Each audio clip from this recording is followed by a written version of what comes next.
स्वागत है आप सभी का मेरे एक नए व्लॉग में। आज है छठ पूजा का दूसरा दिन जिसे हम खरना कहते हैं। लड्डू भी आज सुबह सुबह ही लग गया था, दिन चला रहा था और घर की साफ सफाई हो चुकी थी तो हमने भी साथ में सोचा नहा ही लेते हैं। मम्मी पापा सुबह मार्केट गए थे तो वहाँ से कुछ सामान लाए थे, पूजा में इस्तेमाल होने वाला है। सबसे पहले अभी चलते हैं लंच बनाने के लिए क्योंकि काफ़ी ज़्यादा लेट हो चुका है और सभी लोग बहुत ज़्यादा थक चुके हैं। साथ ही मम्मी ने मुझे एक ड्यूटी दे दी है, चावल सूखने के लिए दिए हैं छत पे, उनकी रखवाली करनी है ताकि कबूतर या गिलहरी आकर के उसको जूठा ना कर दे।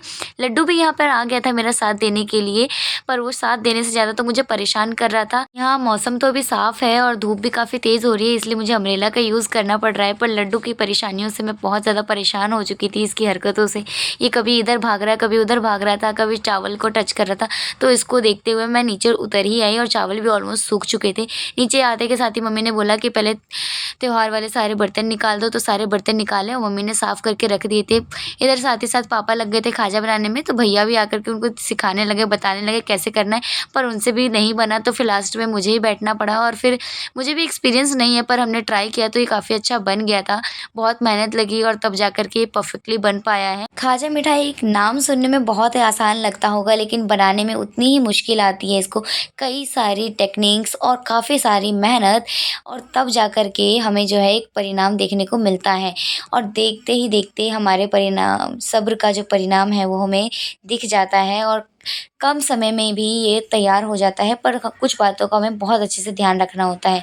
मम्मी ने यहाँ पर चावल रोस्ट कर दिए थे जिससे कि हम चावल के लड्डू बनाएंगे जिसको भुसबा कहा जाता है। मम्मी ने मुझे ये ड्राई फ्रूट्स कटने करने के लिए दिए। शॉपिंग के दौरान ही मेरा मिक्सर ग्राइंडर जो है वो टूट चुका था, तो इसके बाद पापा चले गए थे उसको ठीक करवाने के लिए। और यहाँ पे मम्मी ने मुझे एक दूसरा काम दे दिया है, जो खाजा बनाया था उसको चाशनी में पोर करना था और उसको डिप करके बाहर निकालना था। यहाँ सब्जी बनाने की ड्यूटी मुझे मिली, जिसके बाकी सारे लोग खाएंगे जो यहाँ पर आएंगे, यानी कि जिन्होंने व्रत नहीं रखा होगा।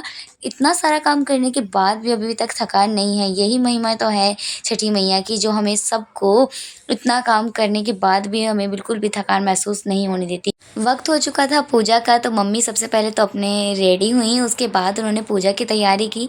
खीर चढ़ाया, फल चढ़ाए, फूल चढ़ाए, पान चढ़ाए, सभी चीज़ों को भोग लगाया भगवान जी को, छठी मैया को, दिनकर जी को। और पूजा संपन्न होने के बाद में सभी लोगों ने आकर के एक एक करके आशीर्वाद लिया, पहले छठी मैया से और उसके बाद हमारी प्यारी मैया से यानी कि मेरी मम्मी से। उसके बाद मैंने भी एक छोटा सा टी ब्रेक लिया जिससे मैं अपनी बॉडी को रिफ्रेश कर पाई चाय के साथ में।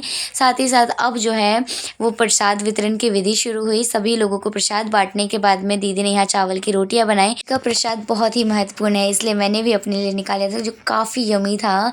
मिलते हैं कल एक नए व्लॉग।